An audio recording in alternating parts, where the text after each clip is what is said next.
नमस्कार मित्रांनो, अपूर्व मराठी या चॅनलमध्ये आपले स्वागत आहे। आज आपण सुखी जीवन जगण्यासाठी खालील टिप आचरणात आणा। 1. जर एखाद्या व्यक्तीला 2-3 वेळा समजावून सांगितले तरी त्याला पटत नसेल तर त्याला समजावून सांगणे सोडून द्यावे। 2. जर एखादी व्यक्ती ऐकूनही न ऐकल्यासारखे करत असेल तर त्याच्याशी संवाद साधणे सोडून द्या। 3. ज्यावेळेस आपली मुलं मोठी झाल्यावर ती स्वतः निर्णय घेत असतील तर त्यांच्या पाठीमागे लागणं सोडून द्या। 4.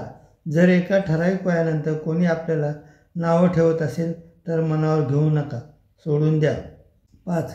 जर एखाद्या मित्राचा अनेक वेळा संपर्क साधून तो आपल्यास टाळत असेल तर त्याच्याशी संपर्क साधणे सोडून द्या। 6. आपल्या हातात काही नाही हे आपल्याला माहीत असताना इतरांच्या भविष्याची चिंता करणं सोडून द्या।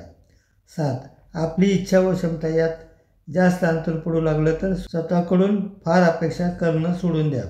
8. प्रत्येकाची जीवन जगण्याची पद्धत ही वेगवेगळी असते, म्हणूनच त्यांच्याशी स्वतःची तुलना करणे सोडून द्या। 9. आपल्याला आयुष्याने अनुभवाचा खजिना देऊन संपन्न केल्यानंतर रोजच्या हिशोबाची मांडणी करणं सोडून द्या। हा जर व्हिडिओ आपणास आवडला असेल तर तुम्ही माझ्या अपूर्व मराठी या यूट्यूब चॅनलला सबस्क्राईब केले नसेल तर सबस्क्राईब करा व बेल आयकॉनवरती क्लिक करा, लाईक करा। धन्यवाद।